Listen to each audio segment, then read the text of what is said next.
శ్రీ సంజీవదేవ్ ఆత్మకథ తుమ్మపూడి 53వ భాగం 31/10/20. గతంలోకి 17వ వ్యాసం. విద్యార్థి వ్రాసిన విచిత్ర లేఖ. మద్రాసులోని ఇండియన్ బ్యాలెట్ సెంటర్ వారు వార్షికోత్సవం జరుపుకోబోతూ సందేశం పంపమని రాశారు. పాత ఆచారాలు నశిస్తుంటే కొత్త ఆచారాలు ఉద్భవిస్తూ ఉంటాయి. ఏవైనా సభలు సమావేశాలు జరుగుతుంటే కొందరి నుంచి సందేశాలు అందుకోవడం ఒక ఆచారమై చిన్న సందేశాన్ని పంపాను, ఆంగ్లంలో రాసి. ఇంకా కొంత కూడా రాసి పంపాను, బాలేను గురించి. దాని గురించి ఆంగ్లాన్ని తెలుగు చేస్తే ఈ విధంగా గతి అనేది సజీవంతో ఉన్న దానికి చిహ్నం. నృత్యం అనేది ఒక గతి కనుక నృత్యం అనేది సజీవత్వానికి చిహ్నం. నృత్యపు గతిలో గుండా జీవం వ్యక్తమవుతుంది.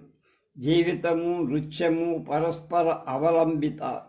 నృత్యం అనేది జీవితం నుంచి వస్తుంది, అనుమానం లేదు. కానీ తిరిగి నృత్యం అనేది జీవితానికి జన్మనిస్తుంది. జీవితాన్ని అతి గతిశీలంగా, నృత్యాన్ని సజీవంగా ఉంచుతుంది లయ. సజీవ నృత్యం, గతిశీల జీవితం కావాలి మనకు. నృత్యం లేని జీవితం స్థితిశీలంగా ఉండిపోదు. జీవితం లేని నృత్యం నిర్జీవంగా ఉండిపో. నాటక ప్రదర్శనాన్ని ఆనందించడానికి అనుభూతి, ఆలోచన కూడా ఉండాలి. నృత్య ప్రదర్శనాన్ని ఆనందించడానికి శుద్ధ సంవేదన ఉండాలి. నృత్య ప్రదర్శనం చూస్తుంటే వెంటనే లయమయ సంవేదన జనిస్తుంది. భావరాగ తాళ సమన్వయం ప్రేక్షక శ్రోతల మీద తన బలమైన ప్రభావాన్ని వెంటనే వేస్తుంది. నృత్య గతుల లయ కంటికి ఆనందం ఇస్తుంటే దాని గీతవాద్యాల లయ చెవికి ఆనందం ఇస్తుంది. దృశ్యశ్రవ్య సమ్మేళనం మానసంలో అనుమేళనాన్ని సృష్టిస్తుంది. నృత్యతాం గాయతాం చైవ నానావాద్యం ప్రకుర్వతాం యదా సంతృప్యతే దేవో తద్ధ్యానాద్వైరితిరితం. జైమిని అశ్వమేధంలో ధ్యానాదుల ద్వారా కంటే నృత్యం ద్వారా, యంత్రగాత్ర ద్వారా దైవం ఎక్కువ సంతృష్టి చెందుతాడని. చిత్రమైన లేఖ. చాలా పెద్ద చదువుకున్న విద్యార్థి ఒకటి నాకు ఉత్తరం ఒకటి రాశారు. తనకంటే వయస్సులో పెద్దలైన కొందరుడు చూస్తే తనకేదో అర్థం కాని ప్రేమ పుడుతుందని, వారితో మాట్లాడాలని, ఇంకా వారి వడిలో తల దాచుకోవాలని, వారిని ఆనుకొని కూర్చోవాలని ఇంకేవి. అటువంటి తన ప్రేమ మాతృప్రేమలోకి వస్తుందో లేక లైంగిక అభిలాషలోకి వస్తుందో చెప్పమా. అతడు వ్రాసిందంతా సూక్ష్మ పరిశీలన చేశాక అది సిగ్మండ్ ఫ్రాయిడ్ విశ్లేషణలోకి వస్తుందనే అనుమానం ఏర్పడి, కానీ అందుకు డాక్టర్ సిజి యాంగ్ మనోవిశ్లేషణ అడ్డు వస్తుంది. ఆ విద్యార్థి విషయంలో ఫ్రాయిడ్ సిద్ధాంతం ప్రకారమైతే అది మాతృప్రేమ అనే బాహ్య వేషంలో దాగిన గుప్త లైంగిక వాంఛ. యాంగ్ సిద్ధాంతం అందుకు ఒప్పుకోదు. ప్రతి మానసిక స్థితిని లైంగిక ప్రవృత్తితో ముడిపెట్టడానికి యాంగ్ అంగీకరించడు. వీరి ఉభయుల్లో ఎవరు వాస్తవం చెబుతున్నారో తెలుసుకోవటం కష్టం.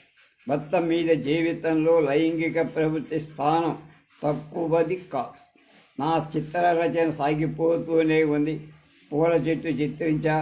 దానిలోని భూమి ఆకాశం కూడా ఒక విధమైన ధూమ్రవర్ణ పొగమంచుతో నిండినట్టుగా గీశాను.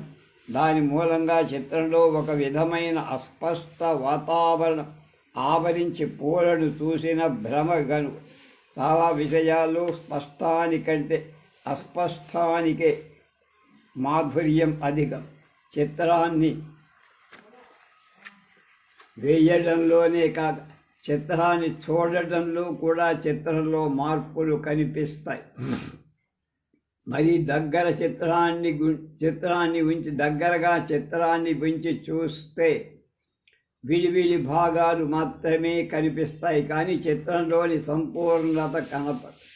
వేరువేరు రంగులు కనపడదు, కానీ రంగుల సమ్మేళనం అనేది కనపడదు.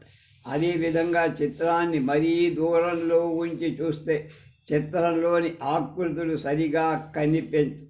కనుక ఏ సైజు చిత్రాన్ని దానికి తగినంత దూరంలో ఉంచి చూడాలి. మినియేచర్ చిత్రాన్ని 5 అడుగుల కంటే ఎక్కువలో ఉంచి చూడకూడదు. 18 లేడీ చార్టర్లీస్ లవర్. వెనకొకసారి డిహెచ్ లారెన్స్ రాసిన లేడీ చార్టర్లైన్ లవర్ చదివి ఆనందించిన తర్వాత ఆ విషయాలన్నీ మర్చిపోయి ఈసారి వచ్చిన క్వెస్ట్లో ఆ నవల గురించి ఒక వ్యాసం చదివా. దాని మూలంగా నాలో జనించిన ప్రతిక్రియ కృష్ణాబాయికి ఉత్తరంలో రాసి లేడీ చార్టర్లీస్ లవర్లోని అశ్లీల సాహిత్యం కింద జమకట్టి బ్రిటన్లో చాలా కాలం నిషేధించారు. అందులోని విషయం ఏమిటంటే, ఒక వనిత దుస్థితిలో అనారోగ్యంలో బాధపడుతున్న భర్తను వదిలేసి మరో ప్రియుడికి దగ్గరకు పోయి ఉంటుంది. ఈ మాట వినే వరకు మనందరి సానుభూతి లేడీ చార్టర్లీ భర్త మీదకే ప్రవహిస్తుంది. కానీ ఆమె ఆయన సన్నిధిలో అనుభవించిన మన క్లేశాన్ని, అసంతృప్తిని, తీరని కోరికలను, ఆశాభంగాన్ని, ఆరని అగ్నిని, ప్రతిక్షణం నరకంగా గోచరించే చీకటి తెరలను, హృదయంలో దేహంలో నిరంతరం వెలుగుతున్న ఆమె తాపాన్ని, సంతాపాన్ని, పరితాపాన్ని, అనుతాపాన్ని గురించి ఎందరూ సానుభూతి ప్రకటించగలరు? ఆమె భర్త పడే బాధ బహిరంగ బాధ, ఆమెది ఆంతరంగకు. ఆయన బాధ నలుగురికి కనిపిస్తుంది, ఆమె బాధ ఎవరికీ తెలియదు. ఆయన బాధ తీరడానికి అవకాశం లేదు. ఆయన దగ్గర ఉన్నా కూడా ఆమె బాధ తీరడానికి అవకాశం. అలాంటప్పుడు మన నిజమైన సానుభూతి ఎవరికి ఉండాలి? ఏ ఒక్కరికి పంపలేదు. కనుక ఇద్దరికీ పంపడమైనా జరగాలి, లేక ఎవరికి పంపకపోవడమైనా జరగాలి. మా పిన్ని మా తండ్రి గారి 2వ భార్య ఒక రాత్రి చాలా జబ్బు చేసి 2వ రోజు ఉదయం తను మరణించి, చాలా కాలం నుంచి ఆమెను ఉబ్బస వ్యాధి పీడిస్తోంది. ఎన్ని చికిత్సలు కూడా ఆమె వ్యాధిని ఎక్కువ చేశాయే కానీ తగ్గించలేకపోయి. మా తండ్రి గారు జీవించి ఉండగానే ఆయన కళ్ళ ఎదిటే మా తల్లుల్లో ఒకరు కూడా లేకుండా పోయారు. గుంటూరు నుంచి చెల్లెలు భారతీదేవి వచ్చే వరకే పిన్ని ప్రాణం పోయి. నేను చిన్నతనంలో అమ్మ మరణం మొదలు ఎందరి మరణాల్లో చూస్తూ వస్తారు. పెదతల్లులు, పుత్రుడు మొదలైన వాళ్ళ మరణాలు నా కళ్ళ ఎదటే జరిగి, అంత మాత్రాన మరణం అంటే నా దృష్టిలో సామాన్య విషయమేం కాల, అసామాన్యంగానే. మరణం సామాన్య విషయం కిందకొస్తే మరణంలోని ఆకర్షణ పోతుంది. మరణంలోని ఆకర్షణ పోతే జీవితంలో ఆకర్షణ కూడా జారిపోతుంది. మరణం అనేది జీవితంలో ఒక భాగమే కనుక ఇక జీవితంలో ఆకర్షణలోకి ఆ వ్యక్తి జీవించడానికి కాక మరణించటానికి మాత్రమే పనికొస్తుంది. పిన్ని మరణం మా కుటుంబంలో కొంత శూన్య వాతావరణాన్ని కలిగి, మా చెల్లెలు భారతీదేవి చాలా దిగులు పడి, మా తండ్రి గారికి ఆ వయసులో కళత్ర వియోగాలు జరగడం ఆయన మానసంపై, తద్వారా శారీరక ఆరోగ్యంపై చాలా దుష్ప్రభావాలు పనిచేసి, ఆయన ఏ విచారాన్ని కూడా బయటకు రానివ్వడు. దిగమింగి గంభీరంగా ఉంటాడు. తనకు స్వయంగా పెద్ద పెద్ద జబ్బులు చేసినప్పుడు కూడా ఏమాత్రం తొణికేవాడు కాదు. జబ్బులో భయపడటం వేరు, శరీర బాధకు ఓర్చుకోలేకపోవటం వేరు. కొందరు జబ్బులో భయపడరు కానీ బాధను భరించలేక వేదన చెందుతారు. మరికొందరు బాధ భరిస్తారు కానీ జబ్బు నయం కాక మరణిస్తామని భయపడరు. మా తండ్రి గారు జబ్బులో బాధపడేవారు కాదు, భయపడేవారు కూడా కాదు. వ్యాధిలో శరీరం ఇచ్చే బాధ కంటే భయం ఇచ్చే బాధ అధిక దుర్బల. 19 ఇండియన్ ఇంగ్లీష్. శాంతినికేతన్ నుంచి డేవిడ్ మెక్చన్ తన నూతన వ్యాసం ఇండియన్ ఇంగ్లీష్ అనే దాన్ని పంపారు. భారతీయులు మాట్లాడే వ్రాసే ఇంగ్లీషు ఇండియన్ ఇంగ్లీష్ అని స్వయంగా భారతీయులు ఇంకా విదేశీయులు పరిహాసం చెయ్యడాన్ని ఆయన ఖండించారు. ఆయన అభిప్రాయం ప్రకారం ఏ దేశం ఇంగ్లీషు ఆ దేశాందే అని, ఇంగ్లీషు వారు ఉచ్చరించినట్టు, ఇంగ్లీషు వాళ్ళు రాసినట్టు, ఇంగ్లీషు వారి నుడికారంతో ఇతర దేశస్థుల ఇంగ్లీషు ప్రయోగం ఉండాల్సిన అవసరం లేదని ఆయన అమెరికన్ల ఇంగ్లీష్ వాళ్ళ ఇంగ్లీషు వారి ఇంగ్లీషు లాగా లేదు. ఆస్ట్రేలియన్ల ఇంగ్లీషు వారి ఇంగ్లీష్ లాగా ఉండదు. ఆఫ్రికన్ల ఇంగ్లీష్ కూడా అంతే. అటువంటప్పుడు భారతీయుల ఇంగ్లీషు మాత్రం ఇంగ్లీషు వారి ఇంగ్లీష్ లాగా ఎందుకు ఉండాలి అని ఆయన American English, Austrian English, African English, అదేవిధంగా ఇండియన్ ఇంగ్లీషు అంతగా సమర్థించింది. వ్యక్తి మరొకరు తగలే పెళ్లిళ్లకు హాజరు కావడం అంతగా అభ్యాసం లేదు. వీలైనంత వరకు తప్పించుకుంటా. అయినా అరుదుగా కొన్ని తప్పవు. మంచి వేసవికాలంలో అల్లూరి వెంకటరావు వివాహానికి చేబ్రోలు వెళ్లాల్సి వచ్చింది. వెంకట్రావు చిన్నవాళ్ళైనప్పటికీ నాకు సన్నిహిత, చదువుకున్నవాడు, సహృదయుడు. అటువంటి వాడి వివాహానికి హాజరు కాకుండా ఉండటం ఎలా? వివాహాలు మన చేత వేసవిలో ఏర్పరచడం ఏమంత బాగా. అయితే రైతుకు తీరిక ఉన్న కాలం అదే. కానీ వివాహాలు చేసేవాళ్ళకి, భోజనాలు వడ్డించేవాళ్ళకి, భోజనాలు తినేవాళ్ళకు కూడా, వచ్చేవాళ్ళకి, పోయేవాళ్ళకు కూడా వేసవి కాలాలు బాధ కలిగిస్తాయి. ఆ రాత్రి చేబ్రోలులో వెంకట్రావు సావిత్రి వివాహానికి హాజరై రెండవ రోజు ఉదయం తిరిగి వచ్చి విశ్రాంతి తీసుకొని వివాహాలు జరిపే పద్ధతిలో చాలా సాదాతనం ప్రవేశపెట్టాల్సిన అవసరం ఎంతైనా ఉందనిపి వ్యయం, శ్రమ ఈ రెంటినీ కూడా చాలా భాగం తగ్గించారు. అంతేకాదు ఇంకా అవి సనాతనాచారాలతో వివాహ తంతులు జరపడాన్ని కూడా మరమ్మత్తు చెయ్యాలి. అసలు నేటి వైవాహిక వ్యవస్థే ఎంతో సంస్కరింపబడ. మన దేశం పూర్తిగా రాజకీయాలలో మునిగిపోయి ఎంతగానో అవసరమైన సంఘ సంస్కరణం వంటి ఉత్కృష్ట విషయాన్ని విస్మరించడం శోచనీయం. నేటి భారతీయ రాజకీయాలు ప్రజలలో, నాయకులలో కూడా ఒక దిశగా తయారై తిరిగి గుంటూరు. నేను మళ్ళీ గుంటూరు వెళ్ళాను. ఈసారి గుంటూరులో చాలామంది పరిచితులు, స్నేహితులు ఎక్కువ. స్నేహితులలో డాక్టర్ సదాశివరావు గారి కుటుంబంలోని వాడు ఎక్కువ సన్నిహితులయ్యారు. వారిలో కూడా ఆశాదేవి ఎక్కువ సన్నిహితురాలై గుంటూరు వెళుతూ కొన్ని మినియేచర్ చిత్రాలు వెంట పెట్టుకు తీసుకెళ్లాను. వాటిని చూసిన వాళ్ళంతా సంతోషించారు. ఆశ ఇంకా ఎక్కువ సంతోషించి కొందరు అడిగారు. కొందరు గుడ్డలు, చెట్లు, పొదలు, ఎడార్లు, పచ్చిక బయళ్ళు తప్ప ఎక్కడా మానవుడి జాడ కనపడటం లేదు. నా జవాబు ఏమిటంటే, మానవ చిత్రాలను ప్రతి చిత్రకారుడు వేస్తూనే ఉంటాడు. ప్రకృతి చిత్రాన్ని మన దేశంలో బహు కొద్ది మాత్రమే వేస్తున్నాను. కనుక నేను ప్రత్యేకించి ప్రకృతి చిత్రాలనే వేశాను. ఒక రాత్రి గుంటూరులో డాక్టర్ సదాశివరావు, జయప్రదంబ గారుల ఇంట భోజనం ముగించుకొని అందరం రాత్రి 12 దాకా ఇష్టాగోష్ఠి జరుపుతూ కూర్చు. ఆధునిక సాహిత్యకారులు, ఆధునిక చిత్రకారులు మొదలైన చర్చలు సాగాయి. ఈ చర్చలలో ఆశా ప్రముఖ పాత్ర తీసుకొని డాక్టర్ సదాశివరావు గారు భాషా విషయంలో, సాహిత్యం విషయంలో, ఆధునిక రీతులలో అంతగా సాంప్రదాయక సాహిత్యం మీదనే ఆయనకు మొగ్గు. ఆశకు అది ఇది కూడా ఇష్టం. ఆమెకు ఆధునిక చిత్రకళలోని అయోమయ రూపాల రహస్యాలు తెలుసుకోవాలని ప్రీతి ఎక్కువ. చిత్రకారుడు చూపదలుచుకున్నదేదో రూపాన్ని విరూపపరచకుండా చూపడానికి అవకాశం ఉండదా?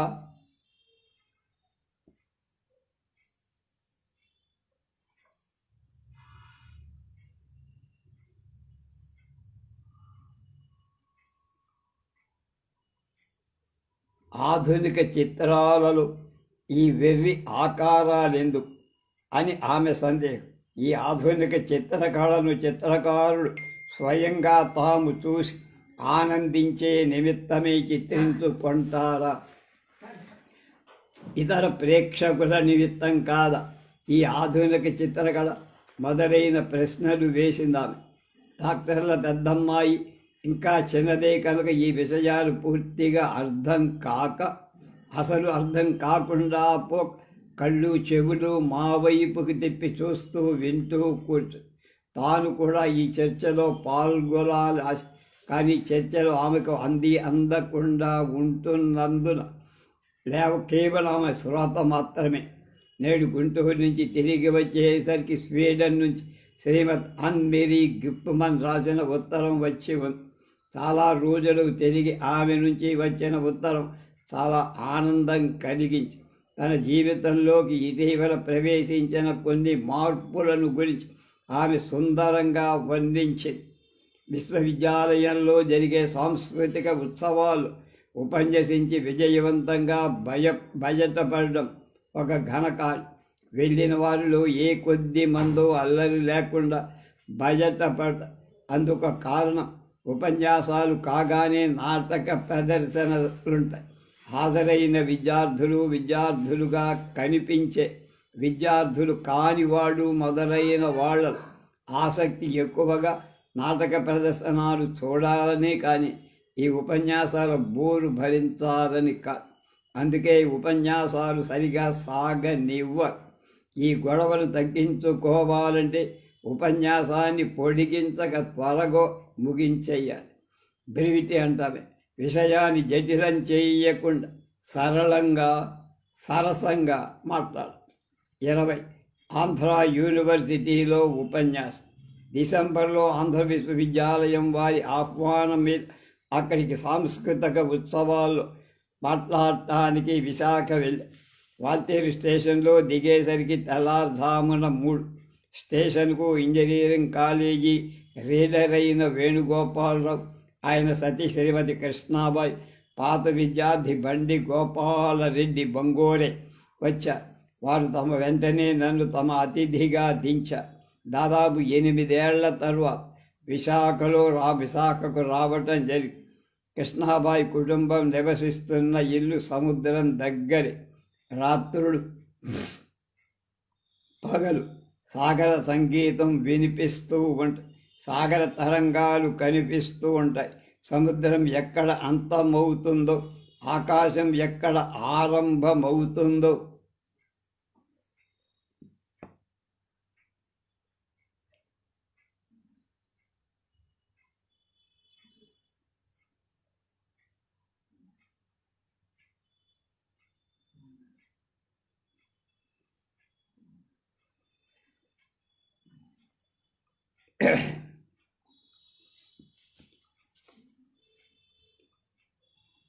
రెండు ఒక్కటే.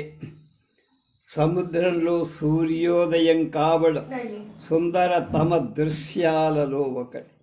కృష్ణాబాయి ఇదివరలో తుమ్మపూడి వచ్చి వెళ్ళింది. కానీ వేణుగోపాలరావు నేను చూడడం, ఆయన నన్ను చూడటం అదే మొదలు. ఆయన చాలా ముక్కుసూటి మనిషి, చాలా చురుకైన వాడు, అంతకంటే తెలివైన వాడు.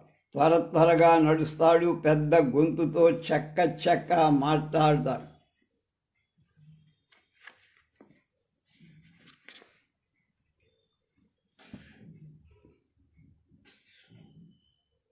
ఎవరో భాగవతుల సువచ్చల గారు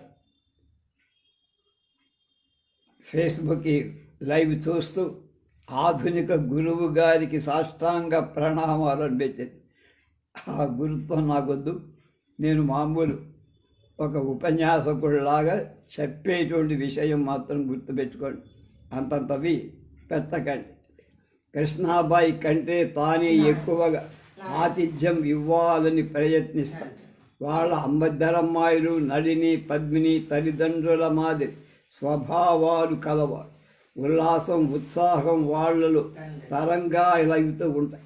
ఇక బండి గోపాలరెడ్డి స్వభావం అనేక విధాలుగా మంచివాడు, కొంచెం అస్థిరమైన మనసు, కొంచెం సేపు ఏదో ఆందోళన ఉన్నట్టు కనిపిస్తాడు. సాహితీ జీవి. గుంటూరులో పరిచయమైన విద్యార్థి బి మోహన్ రావు ఇప్పుడు ఆంధ్ర యూనివర్సిటీలో ఇంగ్లీష్ ఎంఏ మొదటి సంవత్సరం చదువుతారు. చాలా జిజ్ఞాస గల విద్య. ఏమో తెలుసుకోవాలని ఆరాటం, ఏమో అవుదామని తపన. నేను వాల్తేరులో ఉన్నన్ని రోజులు నా వెంటే ఉండేవాడు. అంతులేని ప్రశ్నలు వేసేవాడు. కృష్ణాబాయికి నేను రాస్తున్న ఉత్తరాలు చదివిన చాలామంది నాకు అక్కడ పరిచయస్తులయ్యారు. నా వెంట చిన్న సైజు ప్రకృతి చిత్రాలను కూడా కొన్నిటిని తీసుకువెళ్ళి అక్కడి వారంతా చూడటం జరిగి, వీటిలో ఒక్కటి కూడా మనిషి బొమ్మ లేదేమని చాలామంది అక్కడ వాద. సోదరి రజనీ చంద్రమౌళి ప్రసాద్ గారు అప్పుడు విశాఖలో లేరు, తుమ్మపూడిలో ఉన్నారు. అందువల్ల సరస్వతి పిక్చర్ ప్యాలెస్ వైపుకు వెళ్ళాల. దాని ఓనర్స్ వీళ్ళు పాల్తేరులోనే ఉండిపోయారు. తెలుగు శాఖలో రీడర్ అయిన తూమాటి దోళప్ప గారితో, ఆంథ్రోపాలజీ ప్రొఫెసర్ అయిన సుబ్బారెడ్డి గారితో, ఇంజనీరింగ్ కాలేజీ లెక్చరర్ అయిన కొత్త కోటేశ్వరరావు గారితో పరిచయం జరిగింది. నన్ను అక్కడి వాళ్ళంతా భయపెట్టారు. కిందటి 2-3 రోజుల కార్యక్రమాలు ప్రసంగించిన మనగాళ్ళందరినీ సభలోని విద్యార్థులు గోల చేసి వదిలిపెట్టి, మరి మీ పని ఏమవుతుందో అని నేను అన్నాను. మనగాళ్లకు జరిగే పరాభవం నాకు జరగటానికి వీలే. నేను మనగాణ్ణి కాదు కనుక నాకు మనసులో కూడా ధైర్యంగానే ఉంది. నా విషయంలో సభలో ఏమీ జరగదు అని. ఆ సాయంత్రం సభలోకి వెళ్ళాం. నేను, నా ఆతిథేయులు అందరం. సభ అధ్యక్షత వహించి విద్యార్థి సంఘ నా అధ్యక్షుడు రాఘవేందర్. ఆయన మాతృభాష కన్నడమైతే తెలుగు కూడా చాలా బాగా మాట్లాడుతారు. నన్ను సభకు పరిచయం చేస్తూ అన్నారు, సంజీవదేవు గారు గొప్ప కళావంతులే. కళాకారులు అంటానికి బదులు కళావంతులు అంటే వేశ్యలనే అర్థం బదులు అనేసరికి సభలోని వాళ్ళంతా చప్పట్లు కొట్టి పెద్దగా నవ్వటం ప్రారంభించి, వెంటనే నేను లేచన్నాను. కళాకారులంటే కళను సృష్టించే వాళ్ళని, కళావంతులంటే కళను కలిగి ఉన్న వాళ్ళని అర్థం. కనుక కళావంతులనే పదంలో తప్పేం లేదన్న. సభలో అలజడితే నా ఉపన్యాసాన్ని ప్రారంభించా. జీవితంలో సకల కళల ప్రాధాన్యాన్ని గురించి నాకెదురుగా ముందు వరుసలో విశ్వవిద్యాలయ ప్రొఫెసర్, రీడర్, లెక్చరర్లు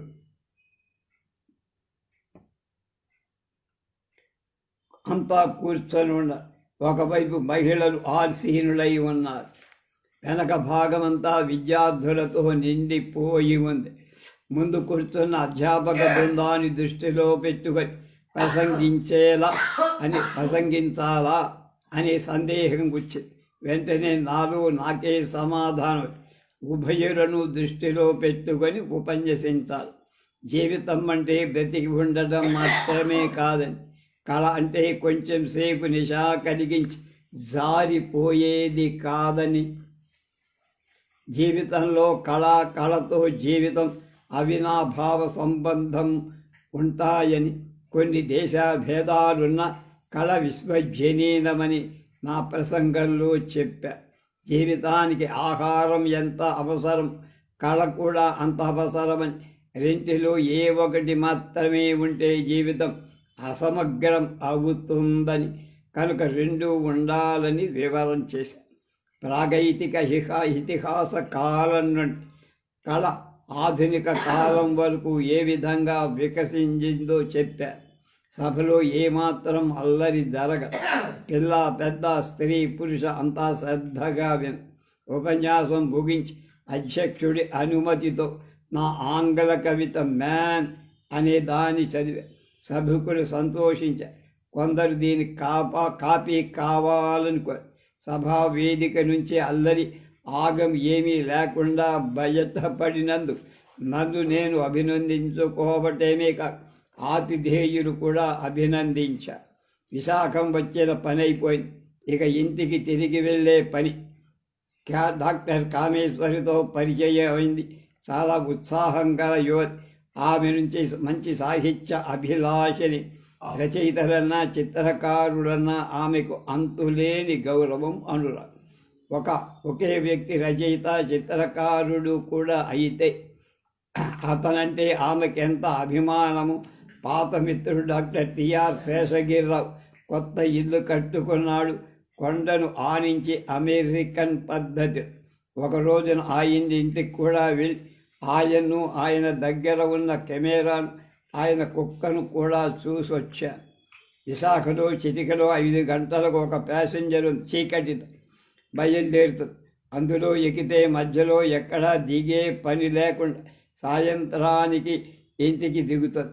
రైలు స్టేషన్లో అన్ని చోట్ల ఆగుతూ తొందరపడకుండా నిదానంగా నడుస్తుంది.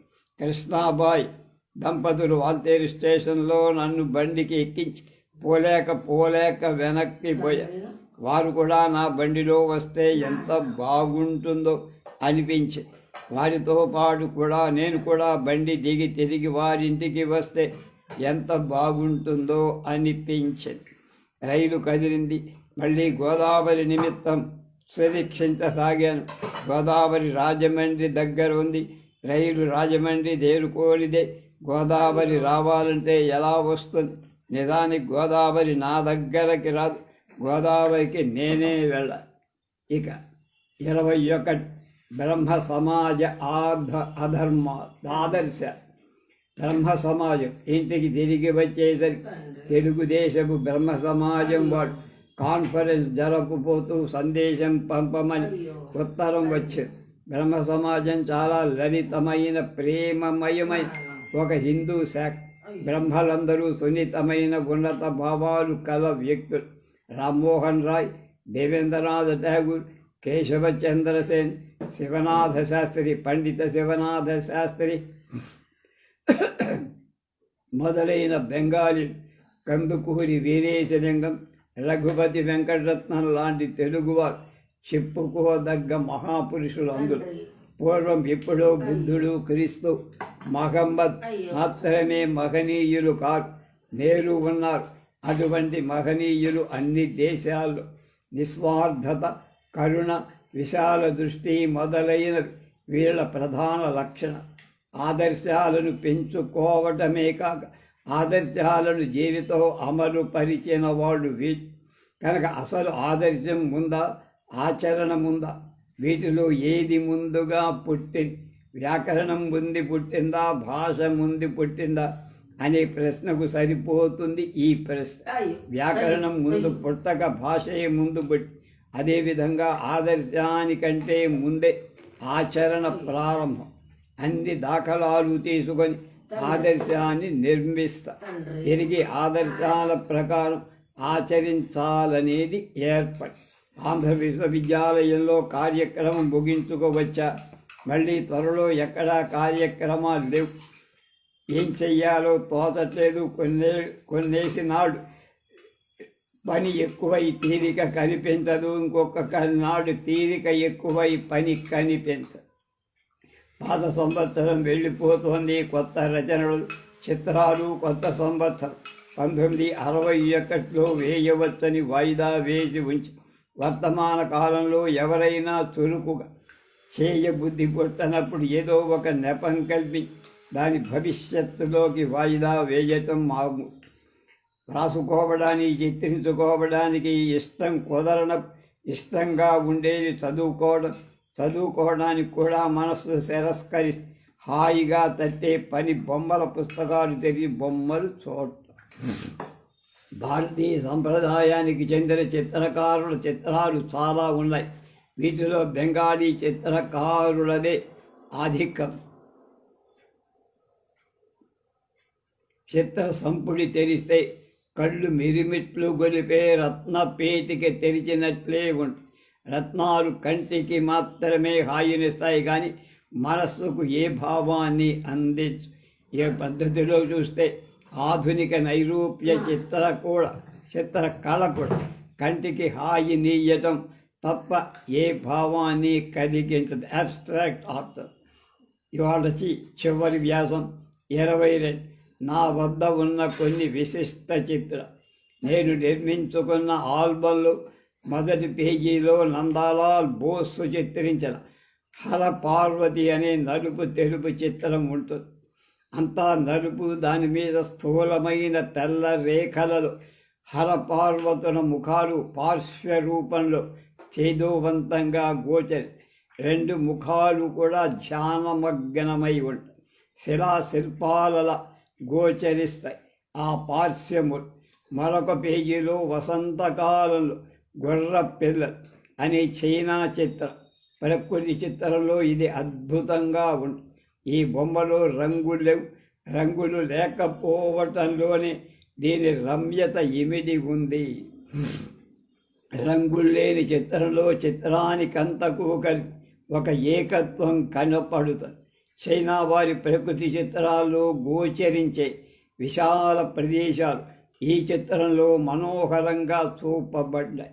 అక్కడక్కడ చెట్లు గాలికి ఒక పక్కకి కొమ్మలను ఆకులను వంచి ఊగుతున్నట్టుంటాయి.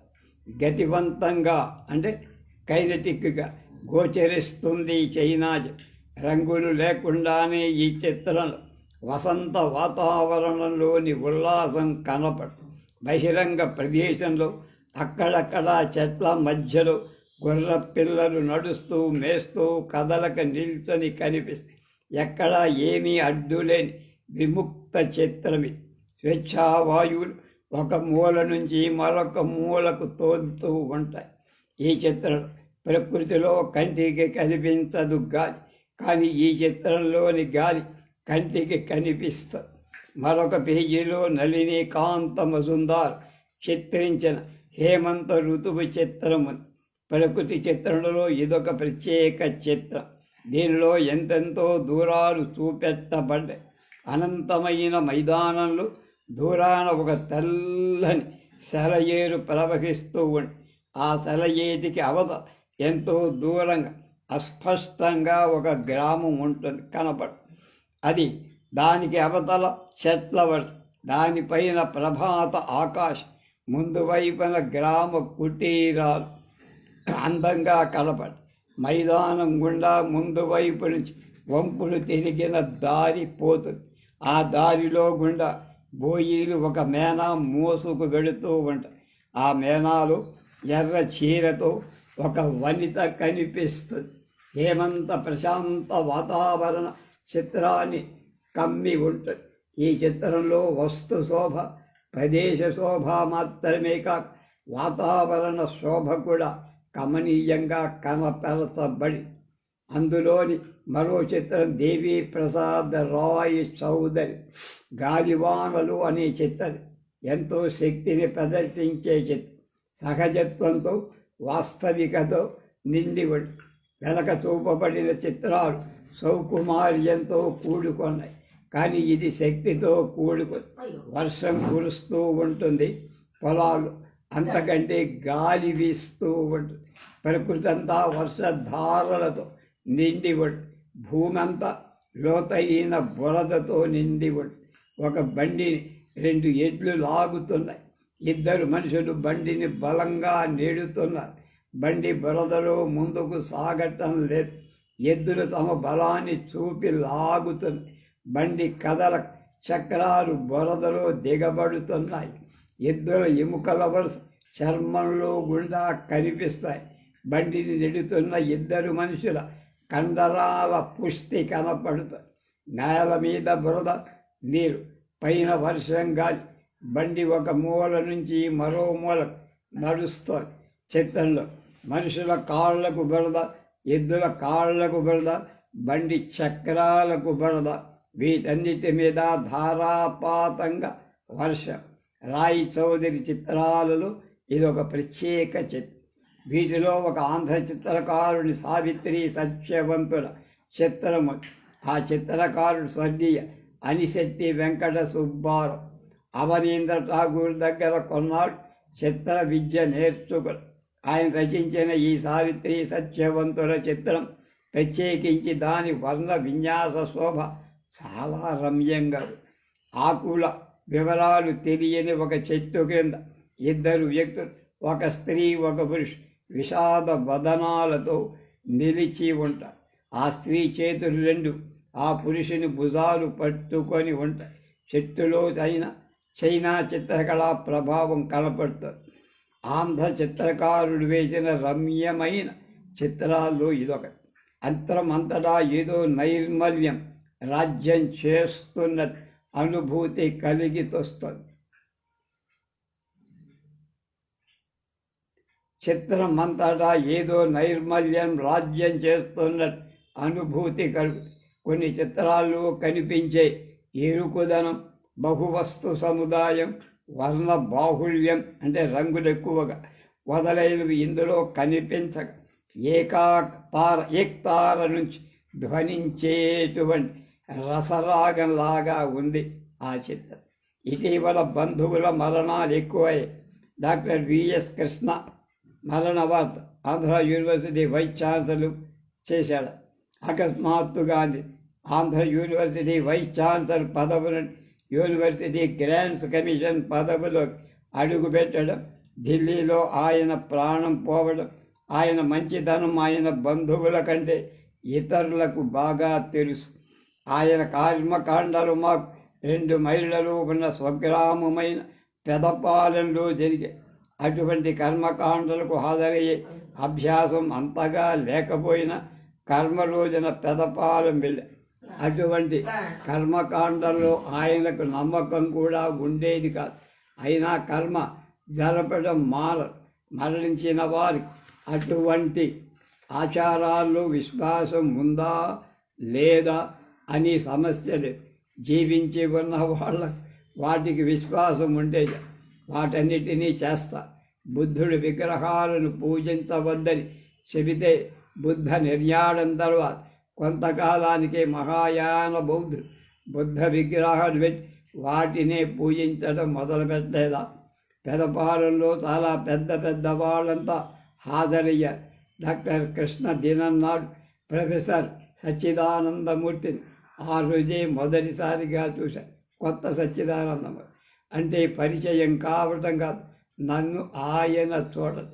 రేపు ఠాగూర్ చిత్రకళ వైశిష్ట్యం గురించి తెలుసుకుందాం.